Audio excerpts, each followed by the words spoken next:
My name is Jason. My name is Tom. And this is Fear of a Black Dragon, an old-school RPG podcast. And in this episode, we bring grave tidings from the tomb of the Serpent Kings. Our first segment is Basic Crawl. Tomb of the Serpent Kings is a 25-page OSR adventure created by Serpent and published in 2017. It was written by Serpent with art by Scrap Princess, map by Jenon, I'm going for, Jenon, who knows, and layout by David Sugars. And to give an overview of the purpose and general idea, I think it is a good idea to quote from Serpent's own blog post that collects all his Serpent King's resources and actual plays. And it says this: people keep asking for beginner dungeons. Everyone can name classic dungeons, Tomb of Horrors, Barrier Peaks, Temple of Elemental Evil, etc. But in order for those adventures to make sense, there needs to be some sort of introduction. It's like all the adventures we have are Bach concertos. People keep writing amazing works of staggering genius, but someone needs to write a book on how to play the piano. I had the same questions, and since I couldn't find anything satisfactory, I decided to write the kind of dungeon I would have loved to find. I wanted to write the best basic OSR dungeon for beginners that I could, and I also wanted to show the design process. If you like this dungeon, please share it, tell people about it, print copies and leave them lying around local game stores, or email this post to friends who have always wanted to try D&D but don't know where to start. The entire thing is, and always will be, free.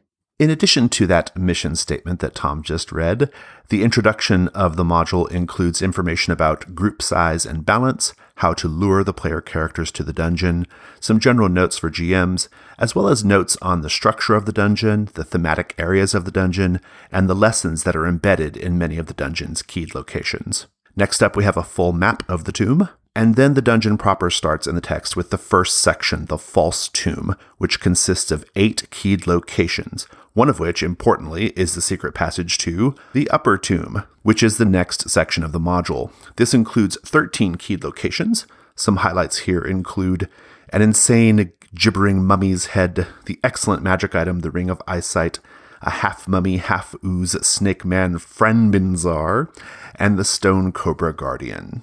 Next is the Lower Tomb, which has 4 main zones and 31 keyed locations in total. The 4 zones are the Outer Halls, the Sacrifice Pit, Zizimanter's Lair, and the Goblin Warren. Next, we have a Bestiary, featuring some excellent illustrations by Scrap Princess. And finally, we have a reproduction of the map, but this time it includes short, keyed area prompts. So, Tom, how have you used this in your games? Not even remotely, which is to say I've only read it. I have run 3 sessions of Trophy Gold in Tomb of the Serpent Kings using Jesse Ross's conversion of Tomb of the Serpent Kings for Trophy Gold. So things we liked. Well, Tom, kick us off here. What did you like about it from a read? Oh, well, I mean, let's start from that mission statement. I think this whole endeavor just seems kind of noble. You know, it's, look at the intro. It's just selfless, and it helps that it's pretty well executed. If someone had come up with this great idea to generously provide the introduction to the OSR that everyone craved, and then it was terrible, that would have not been quite so good. So I think that's a pretty happy confluence of outcomes. I just think it's such an obvious but good idea, and I like the way he's gone about it. That's for more discussion a bit later, perhaps. But yeah, that is good. I also like other things in the intro is the discussion of the thematic areas, which is where there are 4 zones of the dungeon. I think it's 3 or 4 of the main dungeon. Yeah. And he kind of talks about, for example, there's a large chasm, and this chasm represents the unknowable and wondrous and feels threatening and strange. And he calls out, the things you should say about this part of the dungeon and the way it's intended to make the players feel. And of course, lots of adventures do that. I mean, maybe almost all of them. But being really upfront about it, I think, is great and a good idea. And again, is perhaps valuable in teaching people about how to think about presenting role-playing adventures. But you've actually played this, so what did you find, more specifically, perhaps, is good about this? Well, I mean, I thought what you had to say there was really good and accurate. I mean, setting aside for a moment its utility as a teaching dungeon as it's presented, it's just a really good dungeon. It has a lot of nice features. It's very well structured. There are very challenging traps and monsters. And in the vein of challenging monsters, I had a TPK on this dungeon. We lost all the player characters. I think that the setup between like the false tomb and the actual tomb is really, really good. And in play, that feels good. Just this sense of like, okay, this false tomb is interesting, but it seems a little, like it doesn't seem very epic. It doesn't seem very grand. And in some places it seems a little staged. That actually comes through really nicely in play. You eventually get to the proper real tomb and it just sort of opens up sort of thematically. It opens up in terms of the danger. It's great. It's just a nice like kind of way to structure the dungeon. I think the map is really easy to follow. The dungeon is nice because it has this quite vibrant ecology going on inside of it, an ecology that takes into account the different eras of the dungeon, like, when it was, ruled by the dead race of snakemen, but now it's sort of a goblin lair in a way. Like parts of it have been taken over by goblins who themselves are not there. Like, they don't want to be there. They're kind of just, they're experiments but they've managed to sort of like carve out a little life, there in the dungeon. So I think that's really interesting. And Zizimander, which is like the sort of principal, this lich, the snake man lich, who kind of lords over everything in the true part of the tomb, is a very, very cool character. It's just teaching dungeon. Okay, I'm here with that in spirit. But as far as like just the quality of the dungeon, it's just really good. I mean, it's just really well written and it works great. Yeah, well, that's great to hear, because I looked at it and a lot of things in it seemed to me to be, it looked to me like it would work. I like the ancient Egypty feel, like it really feels like the pyramid grave robbing kind of expedition on the page. And I'm glad you mentioned the Basilisk as well. I think there's a very good bit of monster design happening there, monster customization maybe, because the Basilisk, of course, is a mythological creature that turns people to stone with its gaze, which is, in a gaming sense, often perhaps not that fun if you were just insta-stoned when it looked at. Right, yeah. But what Skerples has done is slightly change. So like if the Basilisk looks at you, you start to petrify, but it takes 2 rounds of it looking at you. So it means that it's still horrifically lethal, but just by having that delay between it starting to petrify you and it actually happening, you've created a window for all kinds of interesting daring do and decisions to make. Do your friends try and distract it so that it looks away from you? Do you come up with something, pull something out of your backpack as the stone changing crawls up your legs and over your knees while your hands are still free? That's really great. And he's done that by a good in-universe way of, I think it's got blinkers on or something, if I'm recalling correctly. Someone has deliberately kind of hobbled its ability to use its magic powers, which is also quite a compelling image. So really nice. And I'm going to tell you, in practice, it's great. I mean, that encounter, that is the encounter where all the characters died, or half the party died there and the other half died shortly thereafter. But in any case, but they died running away from that fight. It's a great encounter, and for all the reasons you've described. And there's something about the approach to that Basilisk encounter that's really, really terrific, because in the text, we're told that they first find what appears to be like a very elaborate statuary garden of like random statues that are highly detailed, goblins and animals and bats and things like that, right? And so right away you're getting this clue that, okay, this is unusual. Something's happening here. And really, really, I don't know if Skerples intended it to be this way, but there's a really beautiful, like, kind of symmetry here where all the statues you've been encountering up to this point are snakemen statues. They are, clay statues of snakemen warriors. They are sort of religious iconography. It's all like serpent men, right? But then you run into these statues that are not snakemen. And that's like it's a signal of like, oh, something is wrong here. Something about this space is wrong. And that feels really, really good in play. It comes across really well. Like it's a great moment. And indeed, the fight was also really, really fun. Now, I was doing Trophy Gold, which does not do rounds or anything like that, but it does have, well, that's not totally true. It can have rounds of combat depending on how it's going, but it's not a measurement of time so much as it's just like sort of attempts to try to destroy the monster, right? But in any case, I was able to use a lot of those like kind of the way that Skirples recommends, like kind of showing the petrification, that gradual petrification. I was able to work that into my descriptions of the combat in Trophy Gold. And we had these great moments of the characters. They're like hanging onto this ladder and they're trying to like not, their limbs are starting to like harden up and they're trying to shoot crossbow bolts at it. And it was just a really, really great scene. And it was quite a big highlight for me. Nice. Are there any other highlight scenes or encounters you found? Well, I kind of. So I think I did not get to do it, but I really enjoy Zizimanter on the page. So the party died right before they got to Zizimanter. They did most of the dungeon, but they did not get to do Zizimanter, and that was a real shame because I had like a great characterization ready to go for Zizimanter. I was ready to roleplay the hell out of that, and they went and got themselves killed. On the page, it's great. It's just a great character. This Lich Snake Man who is actually not necessarily hostile. Like he can be like friendly, or not friendly, that's not the right word, but pragmatic, right? And pragmatic and goal oriented. He's very focused on his experiments, and if you're willing to help him, then he's cool with you. And he doesn't know what's going on. Like, he has no idea that the Snake Men race is dead. He has no idea what's going on the surface.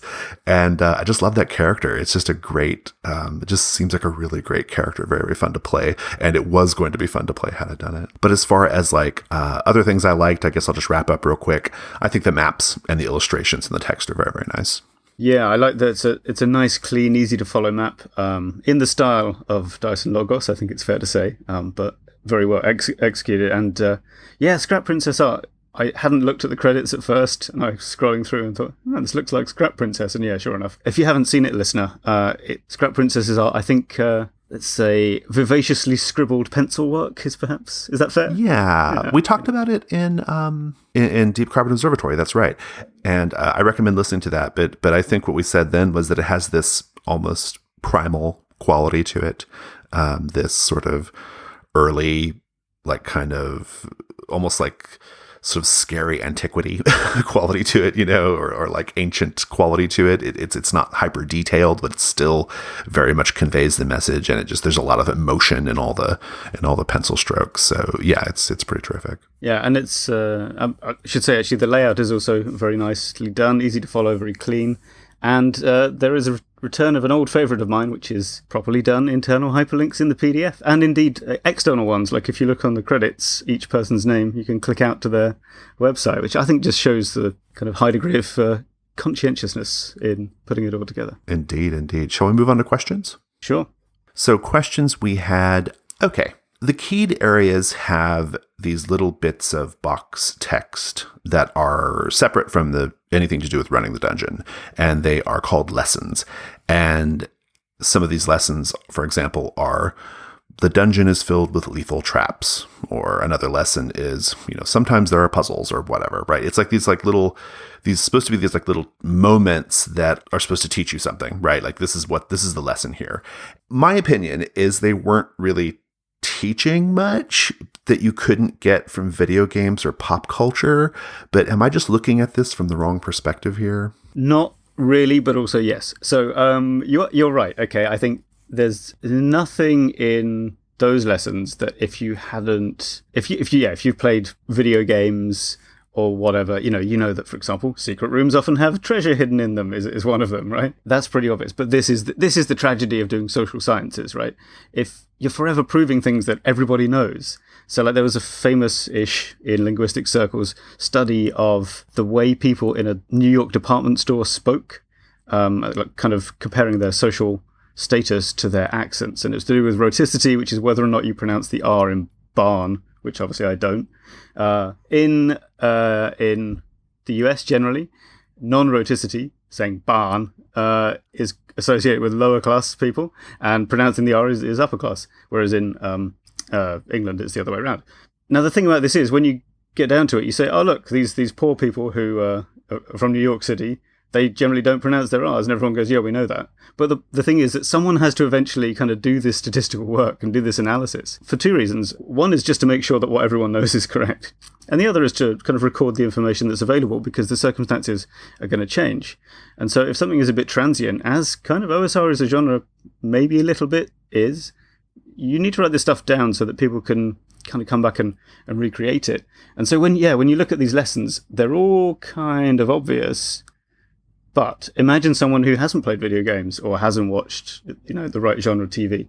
They wouldn't have any idea that, traps can kill you. Maybe they're expecting it will only slightly annoy you.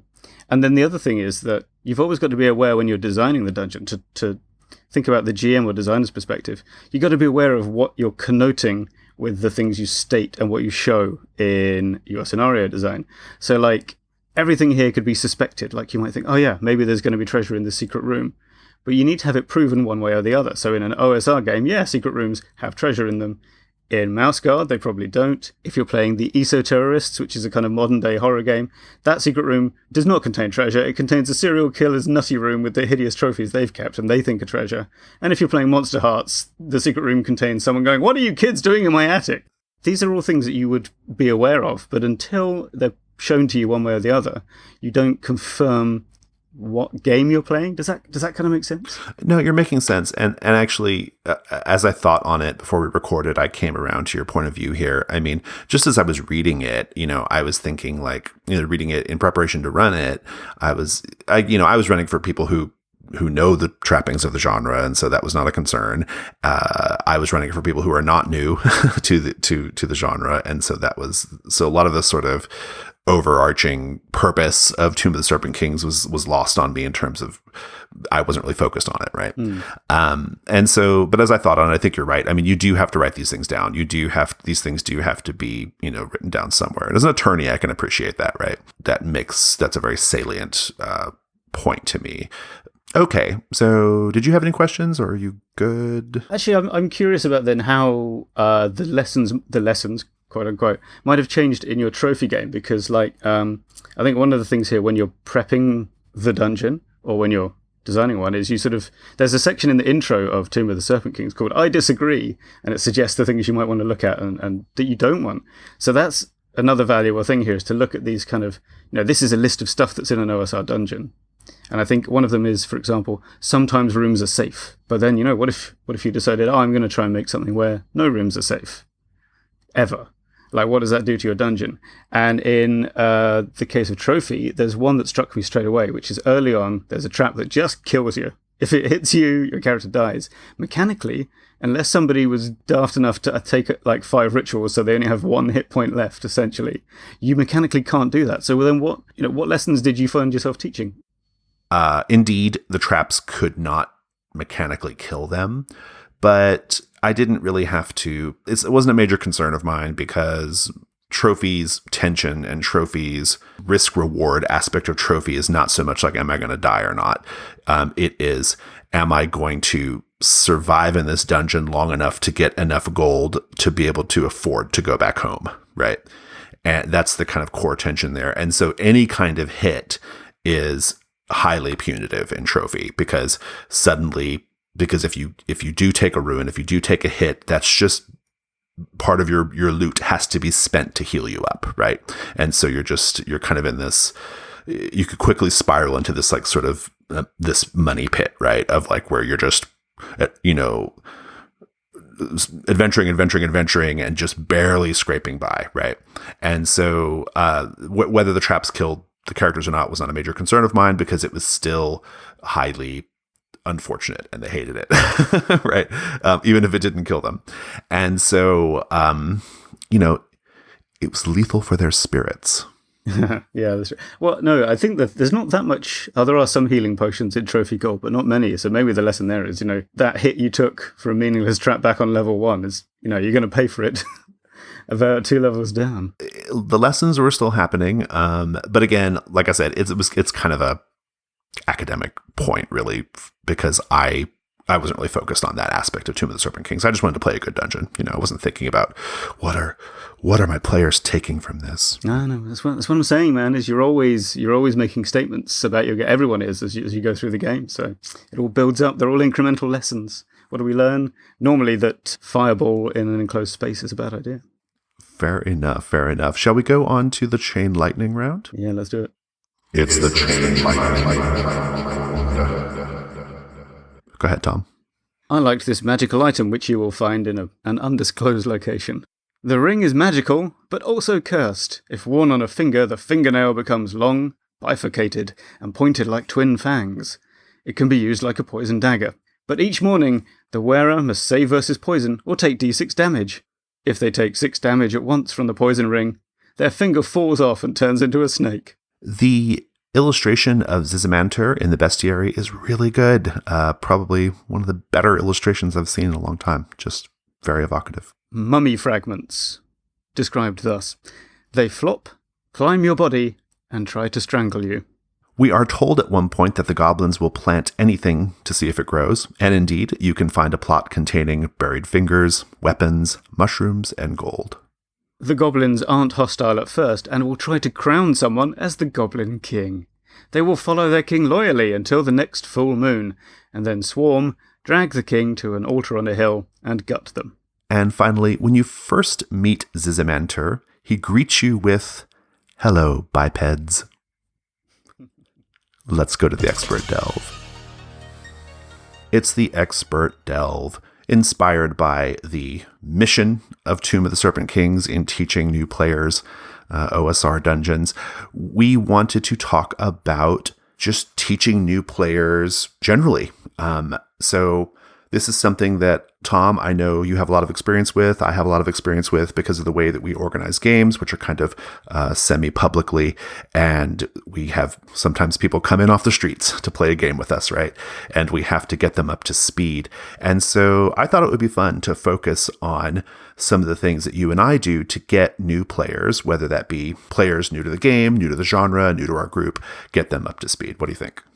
Yeah, sure. I mean, as you say, this is a thing I often do because I have like a game or two that are, your classic ongoing long-standing group. But every Saturday we have our one-shot Saturday games, and yeah, I would say slightly more often than not, there's one person who's never been in the group before, maybe has never played an RPG before. A lot of the time they've heard about it and just want to come and try it out.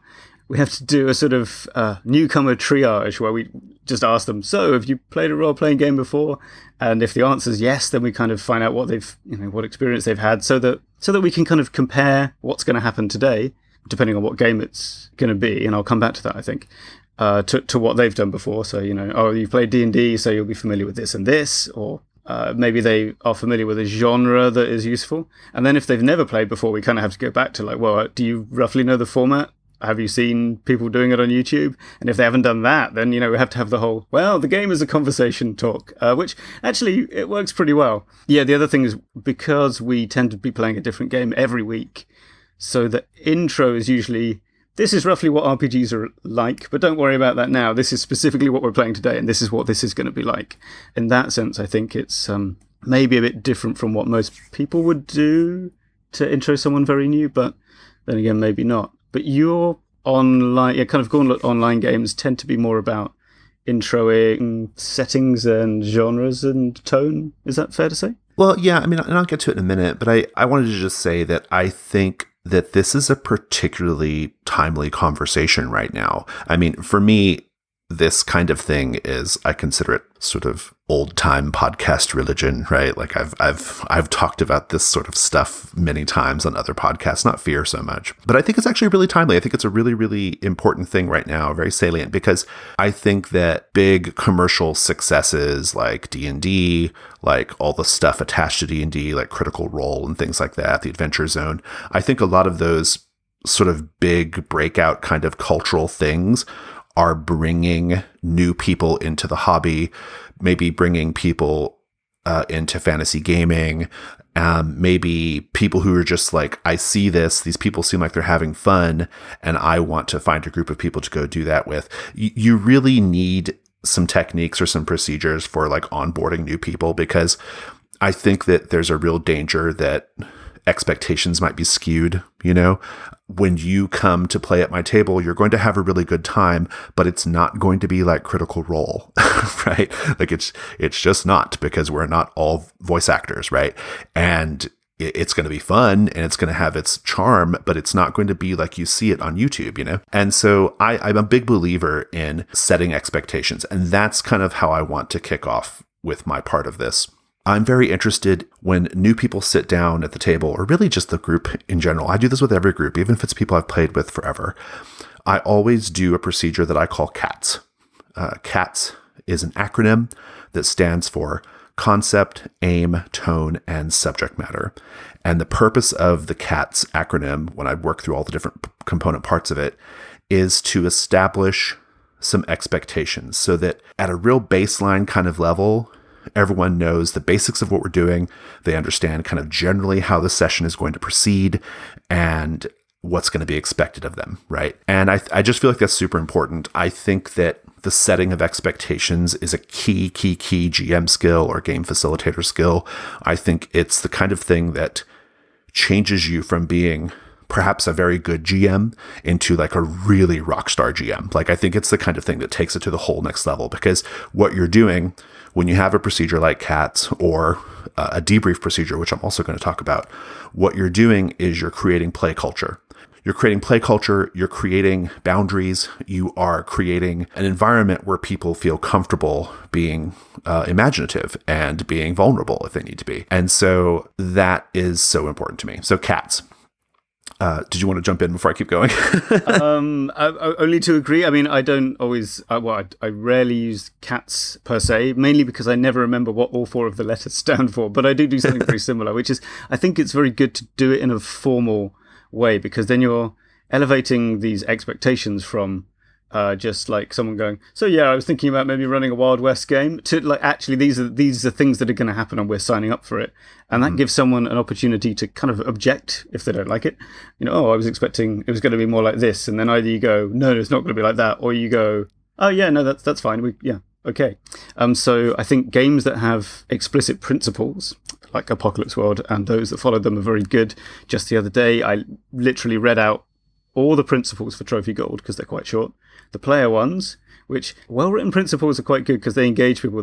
Trophy Gold has two opposite principles. One is play to win and the other is play to lose.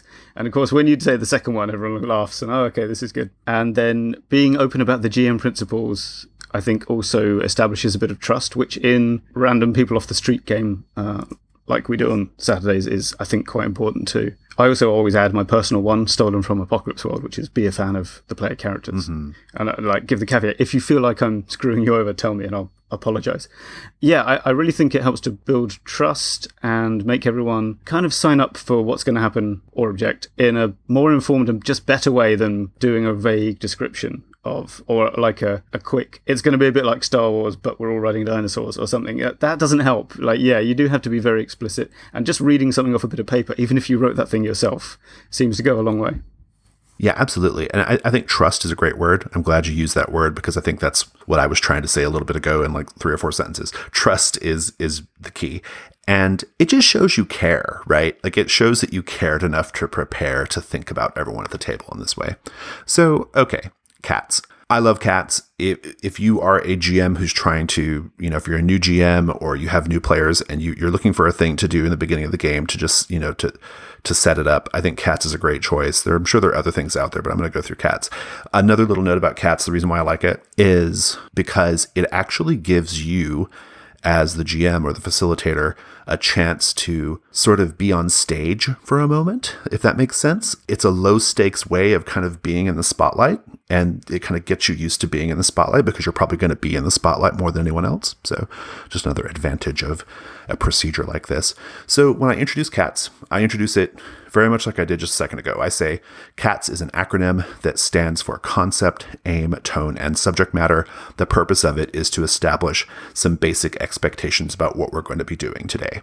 And I'll note here that CATS was written by Patrick O'Leary. I've adapted it slightly, but just want to kind of throw that in there as well. And then what I do is I go through each part of it. And so what I'm going to do here for the purpose of our recording is I am currently working on a game called Brindlewood Bay. And this is a great example because you don't know what Brindlewood Bay is, listener. And Tom, I don't think you know what it is either. It's a New Zealand white wine, isn't it? I don't, is it? Oh my God, I hope not. No, it's not. Because no one knows what it is, because it's a thing I'm working on. It's perfect for cats. And this is the cats that I actually wrote in the text of the game. And so this is what I would tell the players. Concept. Brindlewood Bay is a role-playing game about a group of elderly women, members of the local Murder Mavens Mystery Book Club, who frequently find themselves investigating and solving real-life murder mysteries. They become increasingly aware that there are supernatural forces that connect the cases they are working on, and in particular, a cult dedicated to the dark, monstrous aspect of the goddess Persephone will come to vex them. The game is directly inspired by the TV show Murder, She Wrote, but also takes inspiration from the works of H.P. Lovecraft, cozy crime dramas, and American TV shows from the 70s, 80s, and 90s. So there you can see I've given just a nice summary of what the game is, right? Aim. Today we're going to begin by creating characters. After we create characters, we'll introduce them and populate a special section of the character sheet called the Cozy Little Place. After that, we'll take a short break. When we come back from the break, we'll have a beginning of session procedure, a special set of scenes called Cozy Vignettes, and then I'll present the mystery your characters will be investigating. After that, we'll begin regular play. At the end of the session, we'll have a short feedback session. In future sessions, I'll present new mysteries near the beginning of the session, and we'll dive right into regular play. Tone. The tone of this game bounces between the cozy and the creepy. Most of the time, it will be fairly lighthearted, but occasionally it will get very dark and menacing. Some kitschy, campy humor is permissible here, and very much in keeping with some of the game's inspirations. But above all, your characters should take everything they do very seriously, even if we're having a bit of a laugh from time to time. And finally, subject matter. The subject matter may occasionally get dark and challenging, especially when the midwives of the Fragrant Void rear their heads. That's our cult. In order to help ensure no one's fun is ruined by triggering subject matter, we're going to be using the following safety tools. And at that point, I would explain the safety tools I'm going to be using. I'm not going to go into safety tools in this conversation because we actually we had a good discussion about this on one of the Carcosa episodes. And so I'll refer people to that episode, but safety tools are good and important. So that's cats. Having listened to all that, Tom, do you understand Brindlewood Bay? Do you know what we're going to be doing today? Yes, I feel like I do. And one thing that had never struck me before just doing that listening now is that the content part, C, if you were following along at home, listeners, is... Concept. Sorry, concept, you see. I told you I was so bad at these letters. And then is that you can be very concise about it. So you're saying it's a role-playing game, or, it might have the supernatural in it. And you can be very concise. And if everyone in the group is happy with that description as it stands, you just move right on. But someone could also just pipe up and say, wait, what's a role-playing game? Or what do you mean by the supernatural exactly? And, you don't need to know which parts you have to expand on until you present it. And then you find out which parts people need more details about. So that's pretty good, actually. Well, that's a good point, too, because sometimes, more often than not, I don't write down the cats. Like, I just kind of wing it, based off what I know about the game we're going to be playing. And sometimes I do forget some key bits that players might be interested in. But the structure and the fact that we're doing this little procedure actually gives them permission to then chime in and ask a question, right? And I think that's really important. So you don't have to get it all, right? You just have to create the space to sort of have the conversation about what we're going to be doing. That's kind of how I handle things in the beginning of a session. And granted, I just do that in the first session for a multi-session thing. If I have a new player who enters midstream, I will sometimes just on the side, kind of explain those things to them rather than go through it all over again every session. But that's just, but your mileage may vary on that. You might want to do it every time. That's fine. But I prefer to do it just in the first session. So the main thing for me is again, because I'm super interested in just sort of creating positive, trusting space at the table, the main thing for me at the end is to do some sort of debrief procedure at the end. Okay. And this is important because I find that players will frequently not tell you in the middle of gameplay something they don't like or something that's bugging them or whatever, right? They don't usually tell you that in the middle. Sometimes they don't think about it until later. But in any case, by having a feedback session, by having a debrief, you make some space for folks to like actually kind of say the things that they wanted to say, maybe during play, or to make suggestions for next time. And that's very, very helpful as a GM. I find that to be so important. It's an important part of the GM toolbox to be able to listen to the debrief and take it all on board, right? Like take on board whatever people had to say. There are different things you can do here for debriefs. People have different debrief styles that they enjoy. A popular one in the Gauntlet spaces is called Roses and Thorns, where roses are things that you liked about the session and thorns were things that you didn't like about the session. And everybody goes around and says their own thing. I prefer a sort of spin-off or remix of Roses and Thorns called Stars and Wishes, just because to me Roses and Thorns can get a little negative and I don't really love that personally. But Stars and Wishes is kind of a similar thing, just a slightly more positive framing, which is stars are things that you enjoyed and you want to see more of next time, and wishes are things that you hope to see next time. And everyone goes around, says their stars and wishes, and in particular as the GM you should pay attention to the wishes, because the wishes tell you what to try to aim for next time. For example, in Trophy Gold, we did Stars and Wishes after the first session, and one of the wishes that the players had was, I wish we would get to learn a little bit more about why these characters know each other and their backstory. I was so focused on just mastering Trophy Gold because it was the first time I'd played it that I wasn't focusing as much on the story part of it of the characters. And so they said that in Wishes, and I was like, good point. And so for the next session, I made sure we had some moments where they could kind of explore their characters' bonds a little bit. I'm a fan of the Stars and Wishes one as well, because often, wishes are just like disguised thorns, but they seem much friendlier. And this does bring me back to, this is the middle of the session question. One thing that we try and do, when I say we, I mean the longer standing members of the group try and do, especially with the brand newcomer visitors to One Shot Saturday games, is check in during the tea break and do a quick Stars and Wishes, like, is everything going okay? What are you enjoying? Which part of this character sheet is the most confusing? That kind of thing, and that's really valuable. So, you can sort of do it when you have a little space to breathe. And the other thing that talking of Stars and Wishes has reminded me of is something we did a little while ago, which I think is sort of based on feedback, which is that we realised that our Facebook and Meetup group intros had a what is a role-playing game section, and it had been sitting there for a while. And people who already knew what RPGs were had written them. But since then, a whole bunch of people had joined the group who'd never played RPGs before they joined our group and were still in there. So we thought, well, wait, why don't we just ask them how they would describe a role-playing game? Because that's probably better than what we've got. So now what we have is this crowdsourced intro to RPGs that helps to explain it more. So if you are going to run a role-playing game again in the future, ask the newcomers what they think, how they would describe it. But I think it also applies to if you're going to do the same system again.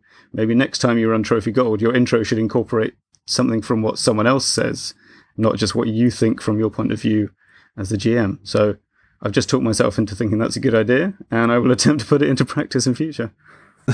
Indeed. I should mention before we move on, fun fact about Stars and Wishes. It was created by the editor of this program, Luke Wade. Well done, Luke. Oh, can I go back really quickly to check-ins? You said something about check-ins, and that's actually really important. It's very important with new players. I think that one check-in is sufficient. I don't think you need to do more than that. On a break, it's if you have a new player, just to say very casual, like, hey, how's it going so far? What are you liking so far? That kind of thing. I will put a cautionary note on check-ins here. That is, if the new player is clearly not having fun, like it's obvious from their body language or the way they're interacting at the table, you may want to hold off on the check-in a little bit. Your mileage may vary here, but I think that can actually just make the situation worse if you can tell they're not having fun and you then want to try to fix it, right? Very likely they're not going to open up to you right away, because our human tendency is to not open up like that when kind of like cornered by a person, right? And then it's just going to be like kind of a thing overhanging your gameplay for the rest of the night, right? You're going to be kind of thinking about it. You're going to be kind of concerned with it. I personally, I don't run into this too much, but when I have run into it, I usually just kind of power through it and wait until feedback or till the end to check in with them, because I don't want to sort of sour the vibe at the table for everybody else, I guess, or for myself, right? And so that's how I would handle that. Like, what about you? Have you ever had the situation where someone's clearly not into it? I think back to especially one time when we had a guy come along who was clearly having issues with the language barrier, and I still regret not doing I told myself I was doing that, wait till the end thing, but really I think I was just chickening out from helping him all with the language issues, and I wish I'd done a proper check-in. So I don't know. Assess the situation, but see if maybe you're just being a coward. My reasoning for that is I'm also here to have fun, right? And part of my having fun is being able to effectively execute as the GM or the facilitator, right? And if I feel like a situation is too far gone, and sometimes I know why it's far gone, right? You can sometimes tell. But if I know a situation is too far gone, like maybe one player did something that just pissed that player off or whatever, right? And they didn't throw X card or whatever safety tool. I just think that like my own fun is going to be kind of in danger at that point. And I'm a big believer that the GM and the facilitator are entitled to have fun as well. And sometimes you just have to kind of wait and deal with it, after the fact. But anyway, that's a fairly rare circumstance, though. For the most part, a check-in is totally fine. And you can get a good sense of like how the new player is doing with a quick check-in on a break. We've talked about some meta techniques, I suppose is a good way of putting it, for pre, post, and in the middle of the game. Anything else you want to add here, Tom? Yeah, I do want to talk very quickly about the idea of teaching system. I think this would fall under the aim section of CATS, where you say, this is what the layout, this is going to be, we're going to do character creation or whatever. If you've got a system like Trophy, where there are, say, 3 specific ways of rolling the dice, it can be quite good to just say, we're going to do a scene where we do hunting for things, we're going to do a scene where we fight a thing, we're going to do this, so that people don't sort of get a bit antsy, like, oh, but how do I do this, how do I do that? Just say, yeah, like, we're going to do this very quickly, it's a bit artificial, but let's try it. I wouldn't want to do that all the time, but for example, in my recent Trophy Gold game, where it's fairly easy to showcase the 3 mechanics pretty quickly, I just did it because, why not? So that's worth doing for some cases, yeah. A very good point. I mean, my example CATS wasn't a dungeon crawling game, but normally when I do a dungeon crawling type game, part of my aim in CATS is I say, we're going to begin with an encounter that's going to show you how to do the mechanics, right? I'm really upfront about that because I kind of want the players to understand that this encounter that we're doing at the beginning is somewhat artificial, and that they should go ahead and just lean into the gameplay and not feel too scared or too concerned about their character, because I'm not going to kill their character in the first encounter. But right, like it's a free hit, right? It's a practice thing. I kind of want them to know that, so that they can kind of feel comfortable, kind of like really getting into the mechanics and show and learning what I want them to learn. And so that's another great. You're right. That's a great use of the A part of the aim, is to say, okay, we're going to be doing this. And usually, like when I'm doing a dungeon crawl, it's usually, I usually explain, like, after character creation, we're going to have a little encounter just to show you how the rules work. And then we're going to talk about the actual adventure, the mission that you're on. And then we're going to have a series of scenes showing your approach to the dungeon. And then I stop. Like, that's usually what's all contained in my dungeon crawling aim. So, well, shall we go ahead and go to companion adventures? Yeah, let's head on over there. Hello, listeners. We have 2 important pieces of Codex news to share with you. The first is that the hardcover edition of Codex Volume 1 is now available for purchase through Indie Press Revolution. This book is an exquisitely crafted journey into the early days of Codex magazine. It features the first 13 issues of Codex, including the original test issue, Codex Blood, as well as the Discern Realities Dungeon World Annual. The book features 300 full-color pages, 150 GSM paper, a spot UV cover, and a ribbon bookmark. It's a fantastic collector's item and would make a wonderful holiday gift. The next thing we want to tell you is that November is Catch Up on Codex Month. We're very proud of the Codex magazine. We want as many people as possible to check out all the amazing game material and artwork found inside its pages. With that in mind, anyone who pledges $6 or more to the Gauntlet Patreon in November will get the first 4 PDF issues of Codex Volume 4 as part of their pledge. That's Codex Melancholy, Gold, Childhood, and the newest issue, Void. These are easily 4 of the best issues we have ever produced, and you can get them all for a single pledge in November. And you'll get a new issue of Codex every month so long as your pledge stays active. So please check out the beautiful hardcover Codex Volume 1 book and the catch-up on Codex Patreon special. We'll have links in the show notes. It's the Companion Adventures. I'm going to start with the 1982 classic Conan the Barbarian, starring Arnold Schwarzenegger and James Earl Jones. A perfectly fine movie, but for our purposes, it features what I think is probably the only good depiction of a snake man on film, that I'm aware of at least, when the villain Thulsa Doom transforms into one. Yeah, that's a good call, because I was spending ages trying to think, like, what are there any snake-themed kind of monster fighting movies? Oh, well, I guess it's Anaconda, but that's not what we're talking about. So, yeah, it's a really hard genre to get. And even, I mean, this, I think, is the dungeon that most closely approximates all the tomb robbing-y bits in Indiana Jones movies. So I guess that's my film recommendation. But even that doesn't have that many skeletons coming to life and attacking you. So there's a very underserved kind of desert dungeon crawly genre. Yeah, it really is. I was really racking my brain, like, okay, if there was a dungeon crawly movie, I've certainly seen it because I love that kind of thing, and I just was having a hard time coming up with anything. It's not really a thing that's been adequately explored in film. No, I mean, I suppose there's the Ray Harryhausen skeletons in, is it Jason and the Argonauts? I think. I'm pretty sure it's Jason and the Argonauts, actually. No, it might be. Well, was there a Jason and the Argonauts movie? I don't recall. Yeah, like from the 60s. It's like, okay. Well, I just wasn't even aware of that. So there you go. I was thinking of the other one. Yeah, Clash of the Titans. Clash of the Titans. Yeah. Yeah. But okay, look. Cut out that whole bit where our film history is bad. Yeah, thanks, Lou. So it's dungeon crawling is not a thing that I've seen much, and certainly like Serpent Men is not something that comes up much on film, so I was having a hard time with that myself. But I do think that Thulsa Doom is a good it is. And actually the bit where they break into the cult tower, I think the aesthetics of the tower are kind of what I picture for Tomb of the Serpent Kings as well. Yeah, a bit. That's so, fair. Yeah. That's fair. I've got some musical recommendations. So when I was preparing for this series of games that I ran, I was listening to John Carpenter's score for Prince of Darkness, a fantastic score, maybe not a fantastic movie, but a fantastic score, very, very synthwave, very John Carpenter-y, and as you would expect, I am going to recommend that so there are, on iTunes at least, or Spotify, there are two different. Basically, there's like the soundtrack version, and then there's the film version. Like there's two different versions. The soundtrack album version is better, in my opinion. The pieces are a little bit longer. They're orchestrated slightly differently, and I think they're just a little bit more grand. And but it's a great soundtrack. It fits this genre really, really well.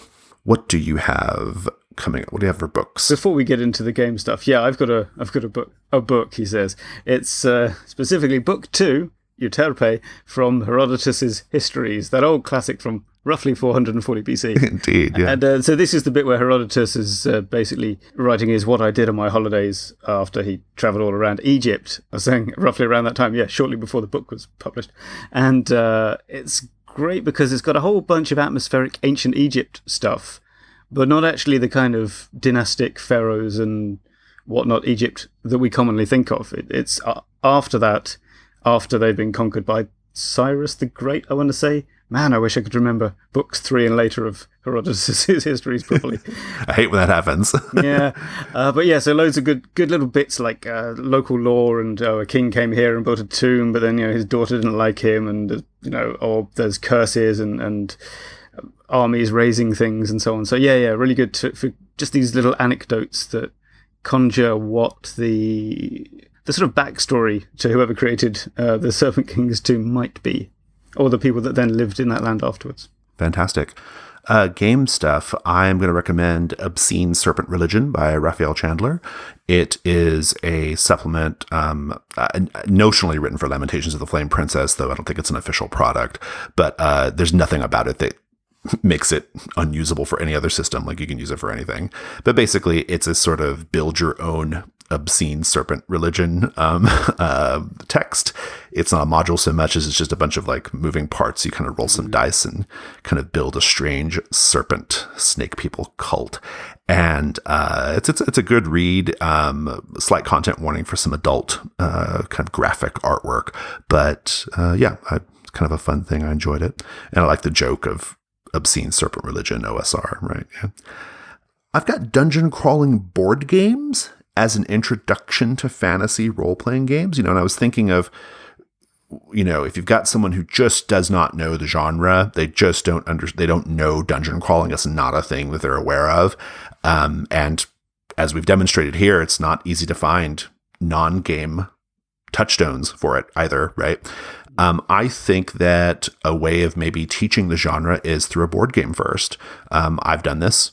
My co-host on Discern Realities, David, that's how he came to role-playing games. He first started playing, I think it was Descent, the board game Descent, and he really enjoyed like what was happening in the board game Descent, and he wanted to kind of explore it from a story angle. Like he was into the dungeon crawling bits, but he wanted to sort of like do some of the story bits. And so that's how he found role-playing games eventually, right?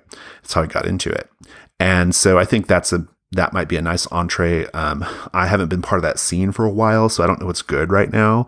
But Descent, I remember being pretty good. I also like the Pathfinder Adventure card game, actually, for this. It's not really dungeon crawl so much as it's sort of adventures, but it does have a lot of the tropes of fantasy gaming built into it, collecting treasure and inventory and all that kind of stuff, levels and whatnot. It has all those tropes, but like without the role-playing parts. And so that might be another way of sort of easing your non-conversant friends into the genre. Yeah, wow. I've got to say, Pathfinder Adventure card game, that is an amazing bit of fan service for long-time listeners of Gauntlet Podcast. It really is. Yeah. Are you guys talking about that in like episode 5 or something? I think so. Yeah, I'm not going to go. That's how long ago it's been since I played things like this. I mean, well, yeah, I'm not much help here. I know that Hero Quest, which was a kind of co-production between Games Workshop and Milton Bradley, I think, was a big gateway for a lot of people, but I have no idea. Actually, I haven't. There was a retro clone, wasn't there, recently, called Broadsword or something like that? But I don't know. I have no idea how you would get hold of it. So, Hero Quest is a great example of what I'm talking about here, though. A lot of people like went from Hero Quest to D&D, right? It's the same idea. Like you can kind of onboard people with board games. I'll also throw out for we've already mentioned a couple times, but basically you might want to check out Trophy Gold because we have a conversion for Tomb of the Serpent Kings in it. Might be kind of fun to see how Tomb of the Serpent Kings, one way of converting Tomb of the Serpent Kings for Trophy Gold, which is available on Drive-Thru RPG as you are listening to this. And is that available standalone, or is it inside an issue of Codex? It's part of Codex Gold, which is on Drive-Thru. Yeah, sorry. Trophy Gold, part of Codex Gold, on Drive-Thru. My final thing then is just a couple of entries on the blog of Skirples, the author of Tomb of the Serpent Kings. One is the Tomb of the Serpent Kings mega post, which features the latest PDF and the previous versions as well, if for some reason you wanted to delve back through that design process, and actual play videos, bits and pieces of resources, translations, I think, into different languages. And linked to from there is the second recommendation, which is the OSR intro for new players that he put together. So yeah, just go look for Skirples blog. That is SKERPLES, which I think is something to do with a knockoff marker pen that someone bought from China. Just don't worry about it. That's where that name comes from, if I recall correctly. So yeah, check it out. And listeners, that's our show. Fear of a Black Dragon is a production of The Gauntlet. You can find The Gauntlet on Twitter at GauntletRPG. We have a website, gauntlet-rpg.com. We have a forums where you can go discuss this show and other things, all kinds of topics actually, at forums.gauntlet-rpg.com. We're on Patreon at patreon.com/gauntlet. If you love Fear of a Black Dragon, please go support The Gauntlet on Patreon because we have to pay to have the show made and hosted and everything. So go support it. And yeah, I think that's all I've got. Tom, thanks so much. Jason, thank you. And thank you to our effervescent editor, Luke Quaid.